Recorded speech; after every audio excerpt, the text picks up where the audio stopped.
Hey, we're back again. I enjoyed doing the last one so much that I'm going to do the second one now, part two of mini comics, zines really that I've made. I reckon it's going to be three parts altogether. I should start. The last one was 45 minutes. That was long. So I think I finished off, it was about 95 when did the last. No, it was 93, wasn't it? Sorry, 93 when I did the last beautiful art form. And I was getting a bit of a name at this stage. And what we're looking at here, which is the first version of Bland, because I'm doing Bland comics right now, is Bland zine. And it was supposed to be a proper comic. It was going to be an issue one comic. Sam Young asked me to organize one. And the years would go by. And I kind of realized that Sam was never going to print it. And which was fine because I think by that time he had gone from issue one being an anthology, and he was really concentrating on the comic book sized Zero Assassins and Cyber Pigs. That's right, and they were all color. I don't know how many issues came out of those, but they were great, weren't they? And I think he asked a few people to do solo comics, but I got all excited thinking I might be in a news agency with this, but it never happened, kind of thing. I might have had a different cover too. I might have made a color cover. I can't. Yeah, I did. I don't know where that is. I'm going to pull it out one time. It was all done in poster paint. And it's all chipping away now, but I still got it. But I ended up doing this black and white cover in 95. So in between this time, by the time I got this printed, because it wasn't printed in 95, I can just see down here it says 95. By the time I got this done, my daughter was about 2 and she was born in 96. So maybe 98 is when I push this out, I guess. Let's have a look inside. And yeah, like the Sam, as I said, the Sam thing just didn't work out. Oh, it's not really beautiful. There we go. Lovely cover there. How are we going? Can we see? Oh, we can see all that. Beautiful. The bully businessman manipulating the young lady. It's okay.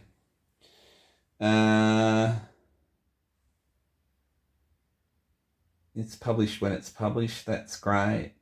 Yeah, 98, it finally got done. And I did this Death of Jackson Pollock because I'd read, there was a big book out on him at the time and how he died. I think I got it right. I hope I didn't make it too silly. The printing's not very good on this, unfortunately. I don't think so anyway. He had a wife, and I think it was his wife's friend, and he was a big drunkard, and he got really drunk and drove. They had a convertible, and he drove the convertible down a cliff, I think, being drunk, and everyone died, I think, except maybe the girlfriend didn't die. Yeah. I haven't read this in a long time, but yeah, the print is really bad on this. It really doesn't work, kind of thing. Maybe a bit too much cross-hatching for a bit of A3 as well. A3 artwork, reduced to an A5. Oh yeah, because I think it was this lady here who was telling the story and she was the girlfriend. Maybe it's not. I can't remember. And apparently, yeah, he got flung into a tree, Jackson Pollock. I think that's right. I don't know if I'm making this up. I was trying to do biographical pieces. So that was done in 94. There you go. Full Abode, starring Bastard. So he came back. Remember last time I showed you the one-page Bastard strip? Everyone would remember that from the mini comic if I put this in a news agency comic, wouldn't they? I don't know if it was a good thing or a bad thing. It never got printed. He's trying to get into heaven. I have an obsession with that kind of stuff. Oh, I can feel those staples. That's obviously the block of foam, and I've bent them back. Didn't have an extending one by then. Oh, there's some swears in there. Oh, I like the artwork on this. This is kind of nice. God's a big businessman. And he got bet up by a devil. A devil punched him up. An angel punched him up. I'd have to read that. I can't remember. Oh, barbecue. I do remember this. I do remember spending a long time on this, and it looks really muddled here, unfortunately. I think it needs the A3 treatment. I had this really weird dream where I'd woke up at the place that I was living at the time, went out in the backyard, and there was all these relatives there that I didn't know, but I was a family member. And there was all these pigs in the backyard while they were having a barbecue. Let me see if I can remember what happened. Because I haven't read this in a long time. I'm doing this one very freelancy, just doing it. Oh, I like my perspective there. I mean, everyone's in straight lines, but still. It looks good. Yeah, there was piggies in the backyard.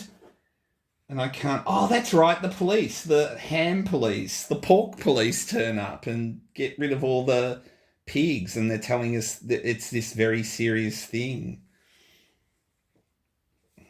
And for some reason, businessmen on unicycles, I don't know what that was. Oh, because they were telling us it was really dangerous. Oh, sorry. Yeah, they were telling us it's really dangerous to go out in the street, and there was guys on unicycles. Boy, this is a dream, yeah? And then all the pigs disappeared, but there was one left. Oh, and he sunk in the mud. That's right. And I was sad because he sunk in the mud. And I think it was another thing where I really panicked and said, I need to wake up because I've killed a pig and I'm going to get the death penalty. And I thought, no, I've got to wake up to not have this bad dream. Oh, I'll pretend I've been asleep all the time in the dream. Oh, okay, so I pretended to go back to sleep in the dream. I was probably asleep. No wonder I remembered all of that. That's fantastic. I like that. That's great. And Bland kept going. Hang on, number 2. Is this number 2 or 3? Hang on. Oh, it is number 2. I made a big A4 one. And this is years later. This is like in 2000 and something, I think. 2003. Yeah. So I just thought I'd do these as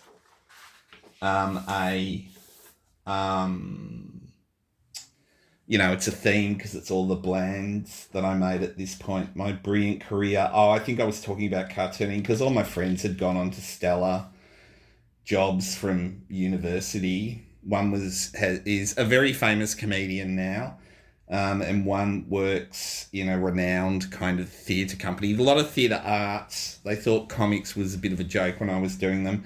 One guy does sound in Hollywood. I remember he worked on The Love Guru. He does a lot of animation, actually. And another guy works, just threw away the arts and became a businessman and was working in human resources in Japan, teaching English to Japanese businessmen. And here I am doing comics. Who picked the right career? I did, you know that. Oh, it's not stuck together. Oh, it's autobiographical. This did happen. I used to do a cartooning course in Box Hill, like a night one for 8 weeks or whatever.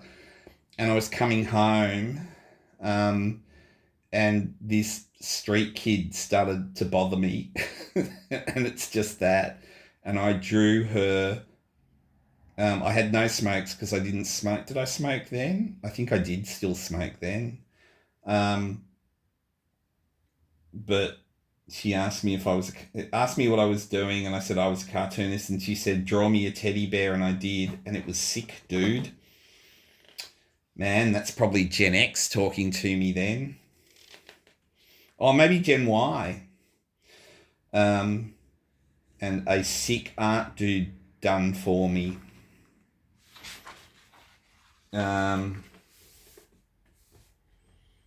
I can't remember. It's something involving Tim Danko's character for some reason. I think we went out and I made a fool of myself. And I'm kind of talking about that using his character. And a big head of me at the time, I had a goatee.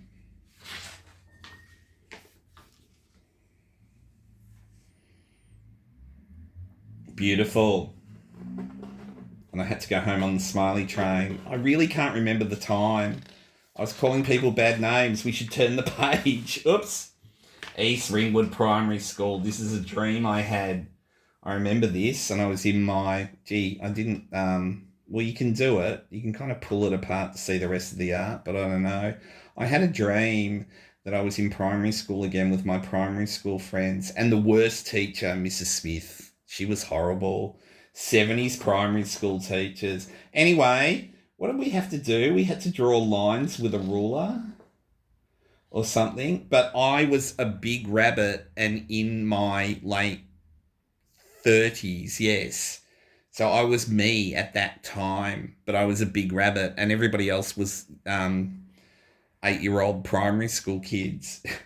And then I'm in this class with our horrible Mrs. I'm a 39-year-old adult. I don't have to take this. This is bullshit. She couldn't think of anything exciting for us to do and she made us rule lines and I just said, I'm leaving because I'm an adult. I don't need to do this. And then she told me to come back. And then I walked out the door and that was the end of it. So it's me at that time in 2003 as a rabbit, but I've been transported back to 1970 for some reason. I like dreams. I don't know why. I hate Dad. Oh. We've got a whole mini zine series coming up about the relationship I had with my dad. And I did one here of me walking along and a big floating head of my father saying actual quotes that he used to say to me. You shouldn't have given up football. Why did you take up that art shit? That was an actual quote. I wish you got into the army, then you'd be a proper man. I'm very happy I didn't get into the army. And I think it ends with this clown squashing me. Yes, squashing the little Neil Blanden. Because I get smaller, my ego makes me smaller all the way through it. And just saying it's slapstick humour and it's parody. For some reason, I end up in hell and don't say nice things. April of 2003. I don't know if I was involved with teenage girls and teaching them at that time. I don't think I was, but it's Teenage Goldfish and she's got pimples and is very angry with the world. What's new? What else is new? And Povitron was the thing I was trying to get going, which was going to be a factory that just keeps you in poverty. It was just one of my themes, like, life is a beautiful art form or whatever. Sorry, cartooning is a beautiful art form. What am I talking about? Beautiful art form, Proprietary Limited and Bland Inc. are subsections of the Povitron network. So, because we all live in poverty because we're cartoonists. So, but we'll make it a business. Get it? It was funny. I like drawing the factory and I like doing the smoke. You really can't see that good because of the stupid binding. And I thought I'd do like a Ramones thing, but using a cockatoo. But it didn't really work. I don't particularly like that too much. And I only put the sad face, not the happy face for drama. There was a PDF of Bland after that. And, I thought that was cool, but I don't even think I've got a copy of it now. It's gone. And so then there ended up being a little Bland 4, which is A7. I'm going to do one as well, probably, which will be the next one, which will be all the little this is A6, I should say. All the A6 magazines that I've done. Do I have to explain that an A4 is your normal size kind of photocopy paper, If you fold it in half, then you've got an A5. I know they're weird things. If you fold it in half again and you cut along there, you've got an A6. And I've done a ton of A6 comics, and I really want to talk about them anyway because it's a good way to start. And I like making videos where I'm talking about how to start things and how to do them. So Blend 4 was this little thing, and I think it's all like sketchbook drawings in our year 2010.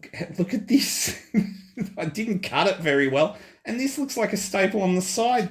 What am I doing? I'm not happy. Okay, let's have a look. I'm trying to open it on my I've got an A4 drawing board. It's A3, but you can put A4 work on it, and so I drew all over it. That's all that is. It was discount and cheap. That's a sticker. I might do one where I show all my trinkets that I've made that don't sell, that I thought they'll sell over my comics, but they didn't. All of these are probably, the inking is probably tech pens, like rotoring pens that I own in a sketchbook, I'd say. They're definitely A4, like little drawings kind of thing. Oh, I was overboard with cross-hatching. Sometimes it works.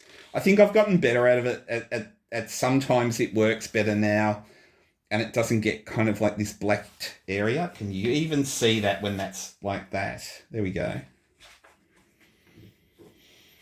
Oh, it's a man playing guitar. So it was just a bunch of images and landscapes. Where did that end up? That ended up on a comic book site kind of thing. And I used this kind of thing again with landscapes for cartoonist. You'll see that strip. Where the cartoonist says there's no joke today in the end panel, but it's just a bunch of landscapes in the other panels. You'll know what I mean when you see it. Jellyfish. And a bit of an autobiographical thing that I had in a sketchbook. We don't need to read that right now. Island of Lost Souls. These are too tiny because all the cross-hatching kind of blurs in them. Hitler rabbit. I don't know why. I have no idea why that's a thing. We've got another comic strip. In the mid-90s, I was sick of alternative comics, this alternative comic book nonsense. I really got inspired by 4-panel and 1-panel comics. It's true. And I tried my own version, Boring Boy. He's got a Tintin haircut. We're going to see a whole thing of Boring Boy soon. All for nanny eyes. And what's the Charlie Brown bit? Maybe the big head. The problem it was a shiny turd, and I suck as a cartoonist. It wasn't very good. But I like trying to do those things. Worked later on. Cartoonist worked pretty well. What else worked pretty well? Read that one while I'm talking. I've done some other things like 1-panel things as well. I did a thing called Norca, which will come up to as my late period zines. I like my late period zines. They're kind of cool. I kind of got that kind of editing down, and stuff looks good. Spooky. Anyway, this one, what comics equal no fun? And I'm just killing all the theorists of comics, okay? So poor Ivan Bernetti, I'm stabbing him with a pencil. And Scott McCloud, I'm shooting with a gun. I'm sorry. Computers are our friends. I don't remember Scott being excited about computers. Maybe it had to do with his love of early internet comics. And I think that's Will Eisner. Sorry, Will Eisner, you're already passed away, so I didn't need to kill him. He did a couple of books as well, didn't he? Remember, kids, comics, they're not just American anymore.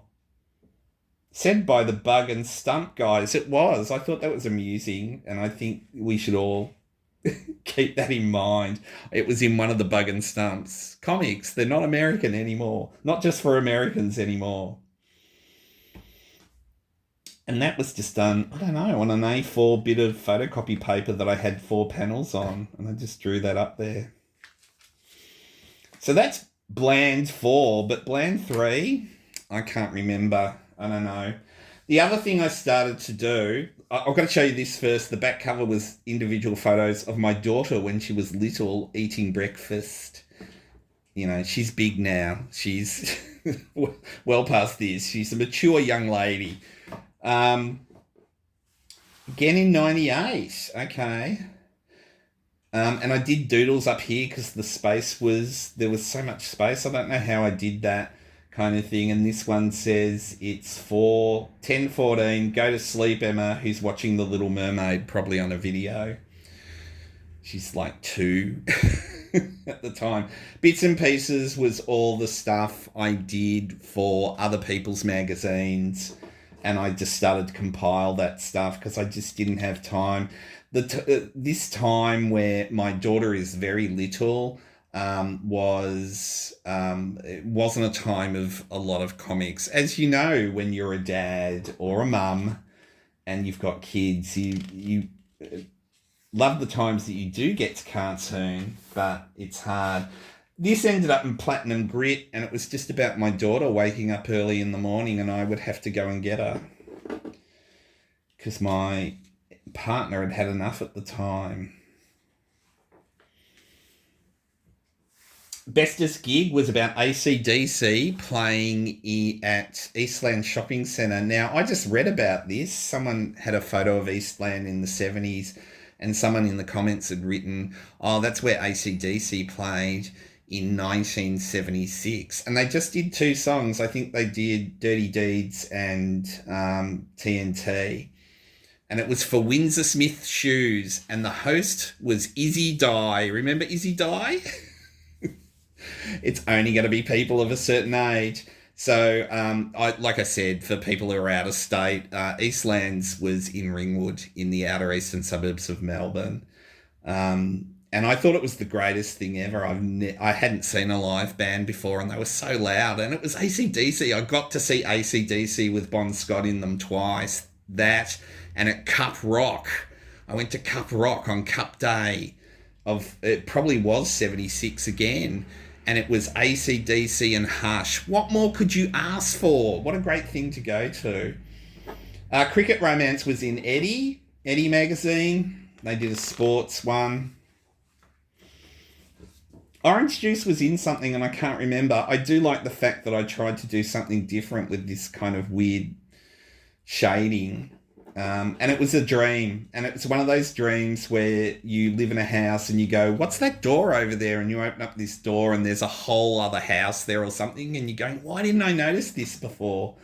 So it was just in the rental that I lived in. And there was just a door in the kitchen, apparently. Corporate Rock was for Eddie again. Eddie magazine. When they had a music issue, I'm pretty sure, where you got a free CD. And I'm pretty sure it was in that at the end of 95. So I'm about to become a dad. I remember that. And I did this on a kitchen table in somewhere like Glen Iris or something. And just to explain, Eddie magazine was produced in Sydney, was kind of like a colour magazine. Michael Graham was very involved in it. And I met some of the other Eddie people as well. Got a free ticket to the big day out in 1994, I think it was. And I saw Primus and the Breeders. Who was else? They had Soundgarden, but I left before then. I wasn't a big Soundgarden person, so it didn't worry me. I got to leave early without hassling everybody else. A lot of those Geelong noisy bands at the time. There was someone else I saw that was really cool, but it was just great seeing Primus, that's for sure. And I didn't know who they were because I was old. 94, I'm 31. Come on, I'm out of it. But it was a good day. I had a good time. And Eddie was they would have themes, and it was like a pop culture magazine. And it's a pity that those kind of things, we don't have them. Maybe they're out there, actually. I'm just old and I don't know anymore. But I loved contributing to things like that. I don't know where that came from, like where that got printed, other than it might have been a Toby Neal magazine, I think. Because I have a feeling Toby Neal sent that magazine to Julie Deschaux. She saw this, and I got a postcard off Julie Deschaux. Now, admittedly, she was having a bit of an existential crisis about comics at the time, and I think she was starting to think, you know what, maybe I'll go start to be an artist rather than doing, comics all the time. I think she found it a bit samey, but man, I thought I'd made it. Julie Deschaux sent me a postcard. She ended up sending me a mini comic too, this really lovely mini comic about being pregnant and having a cat. Um, yeah, the big day out one was for Triple R had a magazine. And I'm trying to think what it was called. It was around the time that Bruce Mutard was in Triple R magazine as well. And I just happened to be a subscriber that year. And I got that. What does it say? Actually, this is about the big day out. Primus, yeah, I saw them. Oh, the Ramones. How can I forget the Ramones plates? The Ramones were on their last legs kind of thing. And it's back when CJ was in the band. When I say last legs, I just mean they were rolling up. I don't mean they were a bad band. They were fantastic.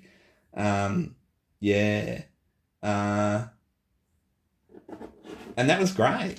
It was fun, man. Attack of the 50-foot mutant yuppie junior bank teller. Is junior spelt wrong? I think it is. Anyway, I went to a good private school. Well, seriously, obviously I didn't. That was for a New Zealand... No, not New Zealand, sorry, a Western Australian magazine called Sick Bag. I can't remember the name of the person who was putting it out. But we had quite a bit of contact back in the 90s, probably around about 94, 95.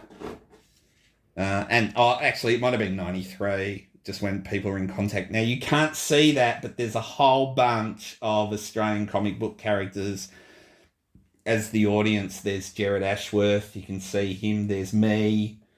There's Platinum Grit, Stump from Bug and Stump. Anybody else I can recognise that I can see there? It's too tiny. There's Bastard. Inspector Crikey. I'll just yell that out. You won't know what I'm talking about if you're not of a certain age. And it's just my fascination with big monsters attacking cities. I love them. And so he's a junior bank teller or something. And I don't know what she is. The policeman or something, I don't know, but they get a lingerie magazine on a helicopter, a giant one, to take him out to sea to drown. Because I'm a good rider.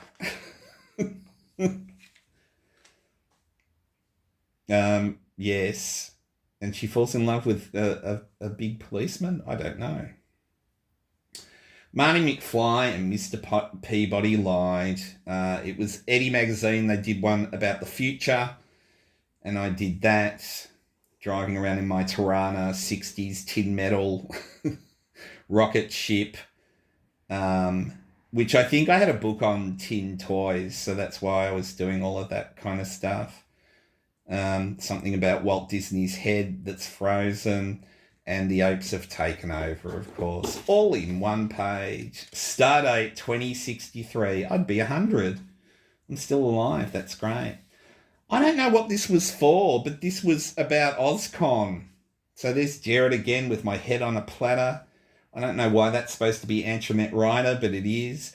There's Clint Cure and Tim Danko and I. David James. John and Mark, the Bug and Stump guys. Stimpy really nearly ran into me. I had hot chips in my hand and he was dancing around because Ren and Stimpy was big. Doug and Trudy getting angry at me for saying I'm bored from Platinum Grip. Dave DeReeves going, what do you do, mate? He hadn't met me before. Meeting people who had rope for belts because they're my fans. Oh, that's right. I met Northern Heverington, the Mr. Squiggle guy, and I got so excited, don't meet your heroes. Well, he didn't need to meet his fans, and so it was really hard for him, and he didn't like me very much, and I don't blame him. A little Mandy Orr drawing there. She must have written to me, because that's what we used to do. We used to write to each other. And my daughter on the back there, eating her Wheat Bix, I'd say. Oh, because it was bits and pieces. Okay, and I did it like a cereal packet. Another one where I used a Spanish... Is it Spanish? It might be. Oh, it might not be. It was an old superhero foreign comic that I found at the op shop and used that as cover. That cover took a long time. A coloured bit of paper, that glued on it, and then this glued on it, and I painted it. Okay, that's number 3. Where's number 2? Surely there's an... Oh, no. Oh, there it is. Hang on. Let's look at number 2 first. That's supposed to be me with a big brain. Again, it's just collected archives of Neil Blanden. There you go. Some of this I'm not going to remember. Sorry. I think that was for a Jared magazine. Someone drew me in a comic class. That was for a Jared magazine. The stubby pencil monkey. And he's pooing in my mouth. Beautiful. Arty monkey on my back. I'm always complaining about art, aren't I? Oh, maybe I should have, rehearsed first and opened these up. There we go. I was saying this last time, Substantial Stories. This is from Fox Comics. It's probably one of the first things I ever got printed up, where I had Mormons or something coming to the door, kind of thing, and the guy got really annoyed because I was trying to be really nice and saying I'm not interested, but he got really annoyed and told me that the second coming was coming soon. But at least I cheered myself up by buying a John Howard boxing puppet. And I did do that in a $2 shop. Now, John Howard this is not 89. He was just the opposition leader. He wasn't Prime Minister for the millions of years he was just yet. I Must Destroy the Space Whale I don't remember what this was printed in, but it was for Adam Ford. It's an Adam Ford poem, and I drew it. And he got a few people to do things like this. But I can't remember what it's for. Adam Ford, if you see this, you're going to have to write in the notes, in the messages, what it was for, because I can't remember. All right, by this time in these, when is this? It's got to be late 90s, early 2000s. I started to do stuff for Stratu, for Sick Puppy, and so a couple of these are Sick Puppy strips. And again, he would have a theme. There's a lot of swear words in these, I've just noticed. One was religion. Oh, no, actually, this was for Aaron doing his underground comic, and I'm not going to remember anything about it, and I'm going to write it down later. Aaron O'Donnell, and it was Vexed. There you go. I've remembered. I don't have to now. And so I tried to make a really stupid, dirty underground comic a la Crumb, misogynist comic. I don't know where this strip ended up. I can't remember, but it's about the birth of my daughter.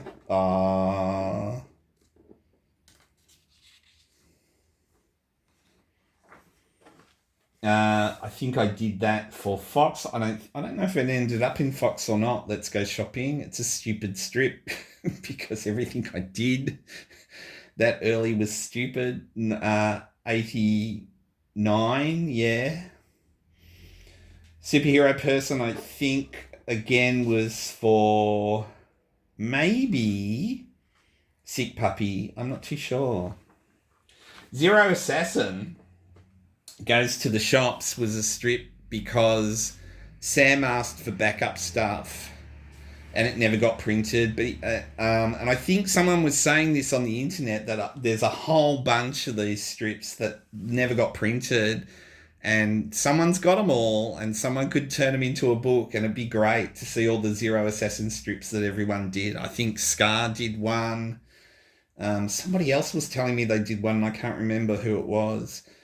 But he goes to the shop, and the shop proprietor is Sam. And that's it. He goes and gets milk. How exciting. Encounter with Mr. Biafra. Dead Kennedys came out to Australia.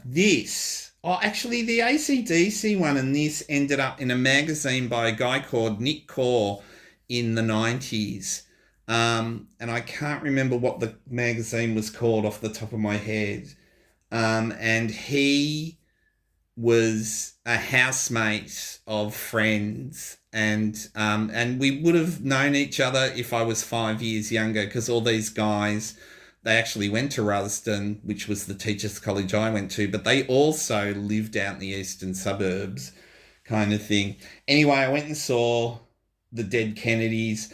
Jello jumped off the stage. Everyone parted, and I was in the middle of the stage, and Jello his stomach landed on my face. It was a friendly crowd. I remember, they kind of had the mosh pit, and I fell down. I don't think it was this one, because I saw them a couple of times. They were a great band. It's the only time they came out to Australia. At that time when they had Jello in the band. I think they've come out now with other people. And I fell on the ground, and I thought, this is it. This is my death. And this guy, about 3 times bigger than me, kind of scooped me up and grabbed me by the scruff of the neck and pulled me up and said, "Are you all right, mate?" I said, "Yeah, thanks, buddy." And he's going, "That's all right." And then we started to slam and pogo into each other. Yeah, that would be for Sick Puppy, because it was called Sick Puppy, and I don't know. I don't know if we want to read that one. Another Sick Puppy one where I did witness that. My friend did a jobby, and a dog ate the jobby. Yuck. One about, I think we should pass this one. A legally aged girl having fun with me. And what's that? Another one in the same vein. These were for Silent Army, and I can't remember the name of the book at the top of my head, but it was one of the Silent Army books, and it was square, and so all the panels are square. And another one for someone who did a house. Who was it? It was Nicola, wasn't it? Nicola, sorry. Nicola, I'm not going to remember her second name. And Nicola did a really great idea for an anthology about shared houses. And she was a cartoonist. She still is. And I wrote down about all, at that point, probably most of the people I shared house with. The strangers I shared house with. Oh, look, that's a sticker now too. And that was done for an exhibition, Savage Pencils, that Michael Hill put up in Sydney in 2000. Okay, let's go to the next bits and pieces. So if that's roughly about the late... It was about 99, I think, that one. I'm not too sure with this one. It's going to say on the front here, I reckon 2002.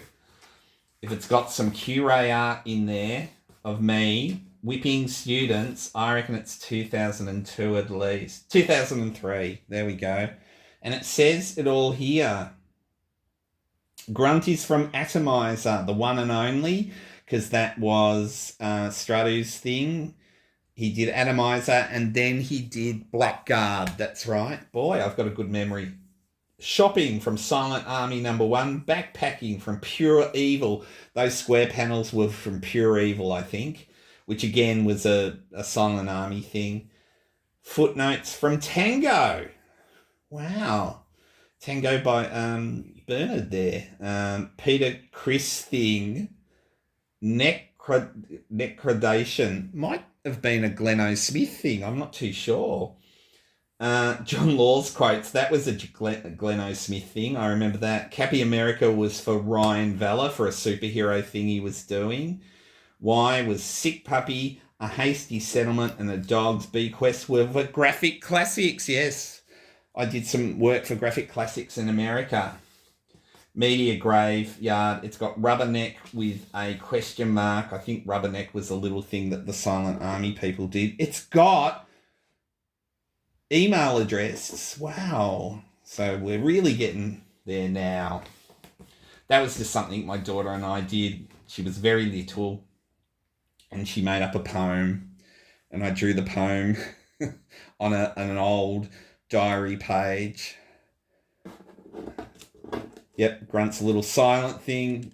One-eyed Mickey Mouses. Oh, shopping was a dream I had. Again, I think this is block. It was a block, that's the way, it was a square format. It was a horrible dream. My daughter's arm just broke off. Yeah, and I threw it away and the dog ate it. And I'm going, boy, I really hope her arm grows back at the end. I didn't like my drawing at this stage. I didn't like the way I was drawing. Yeah, backpacking was another really weird dream that I had that was real, about someone trying to stab me. That involved young ladies with, for some reason, Marie Antoinette type wigs on, and they were all naked and ready to please us. I don't know. I was young. Sorry, I just got hit by a staple that I'd bent back. Yeah, I don't know why. I really didn't like my art then. Oh, the girls are attacking us now. God, what's wrong with me and my dreams? Yeah, Footnotes was from Tango. It might have been about music. Because Tango had themes. Who's the band? CD player. A1, Ready or Not. Can't remember the song. Peter Criss is a rock god. Beth, I hear you calling. And some a Cheap Trick t-shirt. Oh yeah, these are these John Law things. They were kind of quotes of John Law, but we couldn't say it was John Law's because he was frightened that he might get sued.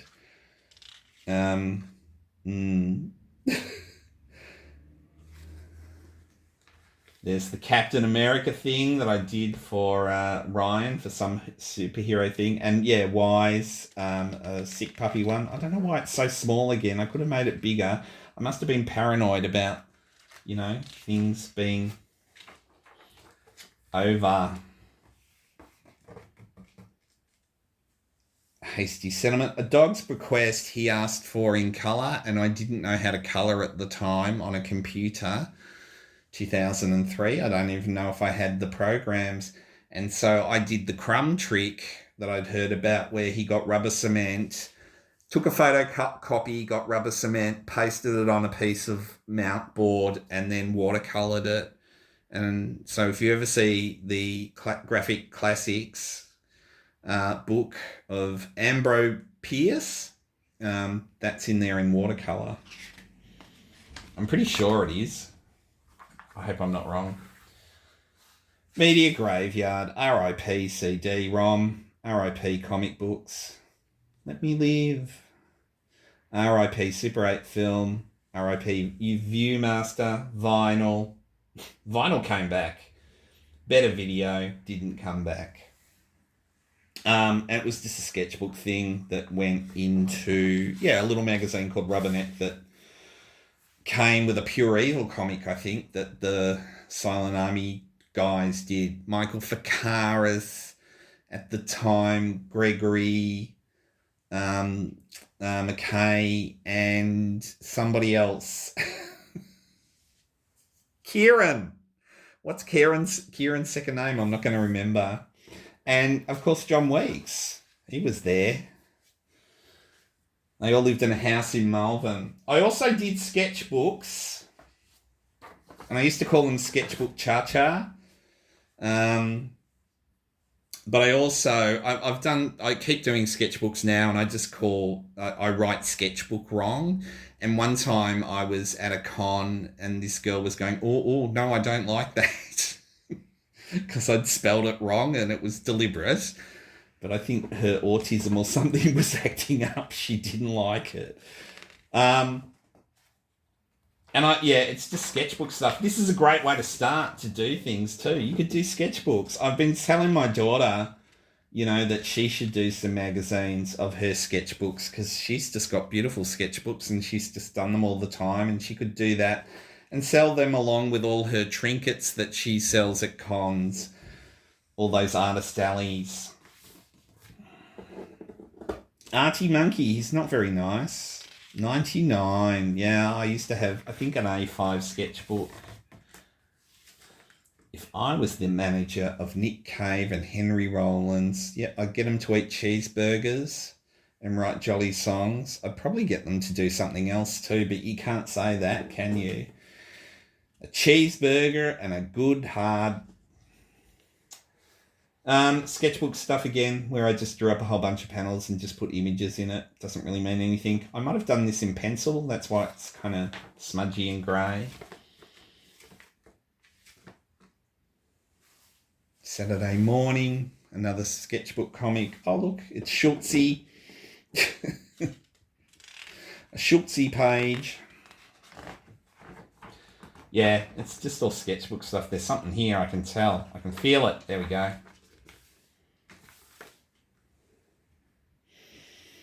I used to like getting stamps and putting them on the page and then drawing around them. A stamp was 40 cents when I drew that. They're not 40 cents now. Look, 45 cents. Sketchbook stuff. I like Picasso. He was a dick, but I like Picasso's stuff. That ended up being a cover for a fanzine about music. Guinea Pig Heaven, I did a big picture of that. I don't think it was that picture, but I did a big picture of that. And it went up to Sydney and sold. I don't know whoever bought it. Attack of the Zombie Earthworms. Little Kitty, what's her name?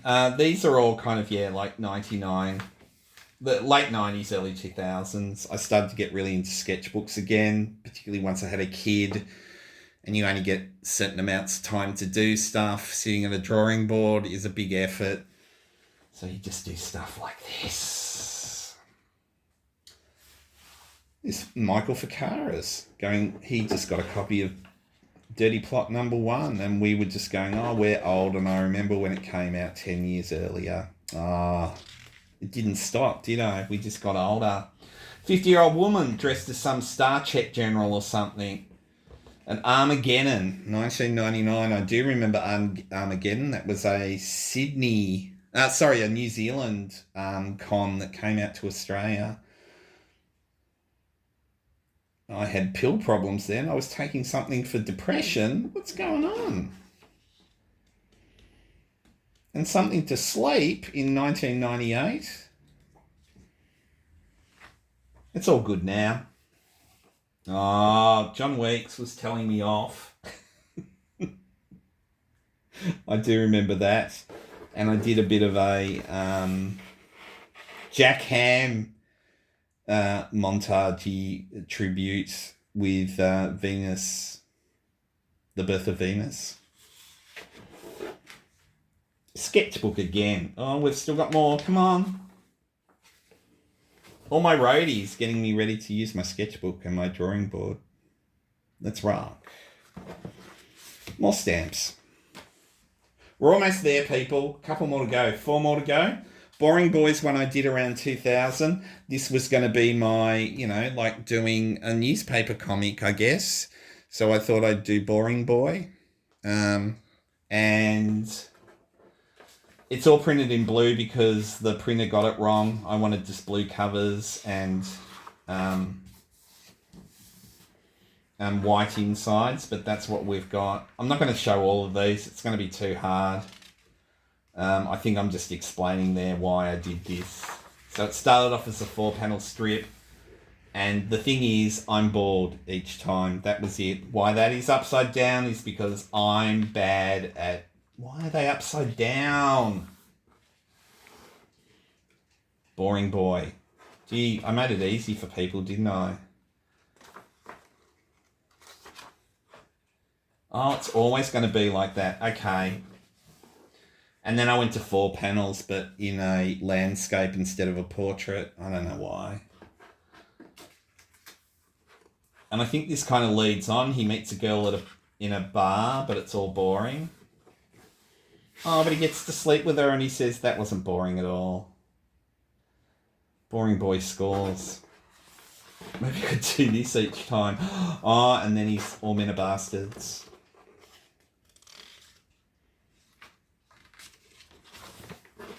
Lifestyles of the rich and famous cartoonist comic strip characters. There we go. Snake. What does Snake do? Oh, he's got a set of hotels after being... He was very big. Snake was like our Garfield in the 80s. There's a loony character driving around the Grand Prix. He wouldn't do that. The Phantom's very old with a beard. Bluey and Curly live in a space station. I don't know why.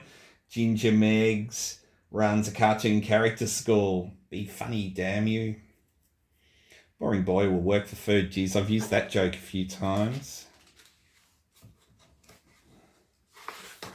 Boring boy in a dream. He's naked at school. So funny. I've forgotten which way I'm going. I tried to make a bunch of characters here. Pooh Bear. And I don't know, he was just like a generic man. And all it was is that insignia. That's all it is. The insignia stuff in the bottom of comics.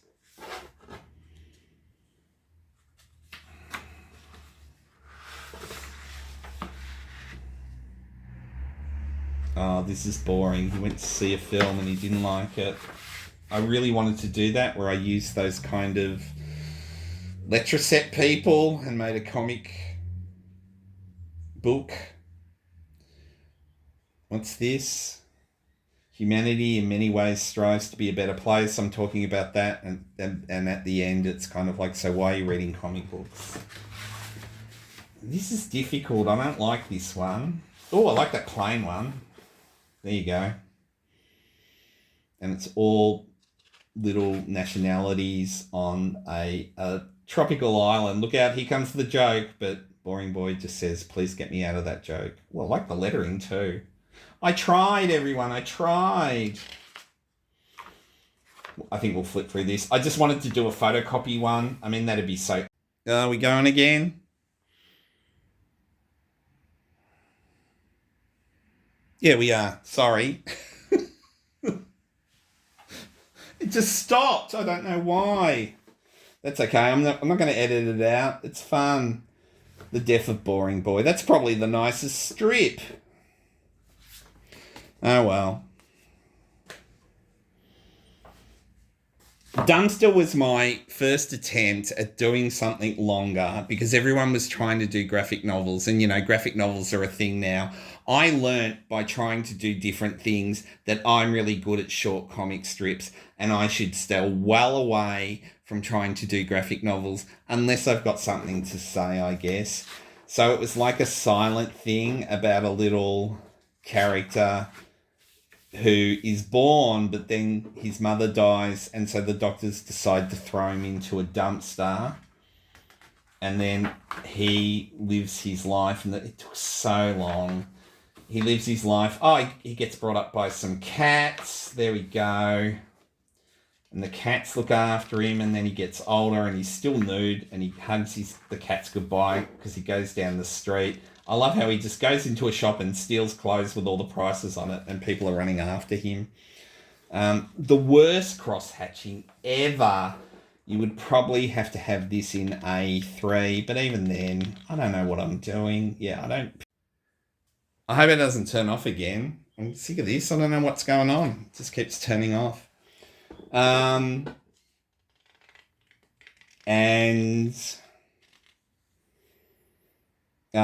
Yeah, he meets a girl, I think. Well, he gets a job. Him having breakfast.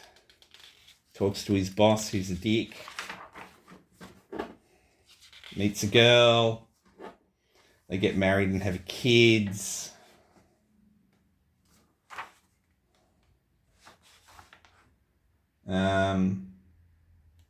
Yeah, he's happy, that's for sure.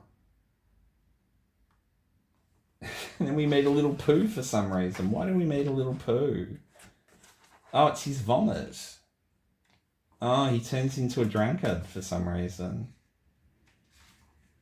Because he's by himself. Or maybe he was dreaming all the time. And his little vomit turns into a little boy. And then all these boys beat up the vomit. And we get back to the guy. Oh, so it's a different guy all the time. So all that other stuff was a dream. He dies and goes to Hades. He shaves his whole body off and is a skeleton. And goes to work in a factory making tridents for devils. The end. It wasn't very good. Look, there's that cover again. It's appeared again. The last one I've got here to show, as I said, bits and pieces here, is another anthology of work that either got printed or didn't get printed. I can't remember what Viruses was for. I have no idea. This Melbourne thing was for a thing that a cartoonist was putting together. He said he printed. Hey, I'm back again. It keeps, I don't know why it keeps turning off. Let's see if we can keep doing it. I'm going to learn how to edit before this goes to YouTube. I'm going to edit it, and it's getting dark, so I want to do this.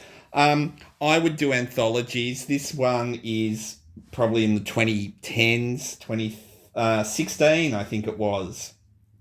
And again, it's just anthology work of other people's stuff I did for other people, I should say. I can't remember what Viruses went into. Okay. I've already spoken about this in my other one that will end up in the bin, but we'll edit it together. Melbourne was done for a certain cartoonist who I'm not happy with. Kept saying he was going to print it, never printed it. It was too cartoony and fun for what he was doing. Death of the Fly was for Groovy Gravy, Brad Daniels. Brad Daniels did Groovy Gravy for many a decade. As an anthology, and I ended up being in it near the end of its run for about the last 3 or 4 issues when it was a comic book size comic. And I think, oh no, not all of it was black and white. I'm pretty sure this one was, and I've recently coloured it because it was in one of the Blands that I printed black and white, but then did them colour, the Bland comic books for Reverie. We will see them in another video. Little silent one about a fly. I really got into like little amusing stories. I was teaching story writing to a bunch of animation people did that for 14 years. And it kind of turned me into that writing style as well for a long time. The fly gets eaten by a doggy and he does a fart. That was a sketchbook thing that I turned into a story for the back of Groovy Gravy. I did that at camp, the Chugnut Camp in 2013. I think I was there. And then I turned it into a comic strip for Groovy Gravy. As a lot of people say, don't look up Chugnuts, okay? Because a Chugnut is a certain thing that you don't need to see. This was just a sketchbook comic that never got printed, so I did it myself. These kids today, I'm picking on students. There's going to be a lot of jump cuts in this. It keeps turning off every 2 minutes. I don't know why. That's okay. We haven't got long to go. Fear was from... not Atomizer, Blackguard. Did a thing on Fear. I kind of made it Charlie Brownie. And the same with the Crime of Mickey Mouse was for Blackguard as well. It might have been just for the first ones there. The Rapture was a sketchbook comic, I think, that I used for Groovy Gravy. Bird... What was the name of the comic? It was a Rizzo comic. I can't remember. I'm not going to remember. So it had blue colours all the way through it. If I remember, I'll put it in the notes. Lee Ragozzi, that's who it was for. I remember that. And these, again, I Hate You. ones were just sketchbooks, comics. I think they ended up in Blanden as well. Sensitive Effin' Flower was a sketchbook comic that just went onto the internet. It's the first time it was printed. Science is Good is, again, Blackguard. Not Blackguard. Whatever the Stradu one I said before. I'm getting all befuddled now because of my video problems. Sorry. The Chronicles of Shit Man was for another thing I'm going to have to look up. I can't remember the name of it right now. Groovy Gravy again. Birds That Smoke. I like that one. Just an image I did. Don't worry about all of that. You're never going to... There's no contacts in there. The last one I'm going to show is a comic that my daughter and I did when she was like about 11 or 12. And I was the same. I was old. Every 2 minutes, for some reason, it's turning off. I don't know. I've got no idea why. I'll figure it out later. So we'll just have jump cuts all over the place. It's okay. I tried to make it like a little golem book. It was just something that we did together, sitting in front of, on the lounge, sitting in front of the telly, just done on A4 paper, and we'd pass it back and forth and do it. We used to play drawing games all the time since she was a little kid, so we decided to do a comic together. She was kind of like in her last year of primary school when we did this, and it's just a day in the life of us. And I was reading it this morning, loving it, because I'm thinking, all these things that used to happen to us, and it's just all, disposable black pen kind of thing. And sometimes, look, she drew me, I drew her. And then she'd go to school and she's saying that she fell asleep and had a dream and was yelling out and everyone's laughing at her. I don't think that really happened. I think she was just writing something. I was writing about my day at school. It's great to see there's only 20% of you turn up to class today, and we're having a Tex Avery-a-thon. Why wouldn't you turn up to class? Boy, ride on my bike to go and get her from after school care. Are my favourite panels turning up soon? They must be next. Ow! Those staples. And we just mucked around a bit, had a bit of a free time in it as well. We'd walk down streets, like different streets. There was one with a really friendly cat. In this one, there was a street that we would walk down and there was heaps of magpies. And so it's just a little joke about the magpies. Here they are, my favourite panels. It's actually these two panels, and there I'm telling off my daughter for playing with her DS and a Tamagotchi at the... And she's telling me about not doing farts around the house. I love it. Okay. We sit down and we watch some telly. She goes to bed and reads a book for half an hour. How exciting. And then we have an epilogue about, did we like drawing it? And I had a good time. And we say goodbye. And that was a strip I did for an internet site. I can't remember. And it involves Emma and I going, look, we've got to do something funny. We didn't know what to do, so we dress up as Puffy Amiyumi back in the mid-2000s when no one knew who they were. So that was pretty cool. And that's just the cover. That's it. I'm getting really tired of doing this. This will probably take a while to get up because I've got to edit this all together and I don't know what I'm doing. Cartooning is a beautiful art form. This is really long, this one. I thought it would be shorter. It isn't. There's probably going to be two others. There'll be one about all my A7 comics and then one about the ones I'm printing now, Bland. I hope you're enjoying it. I like doing this because I can't think of anybody who's done this kind of thing where they're talking about their own work, but we'll see how we go. Hi, how you going? We're leaving now. Remember, cartooning's a beautiful art form. Bye. Oh, dear me.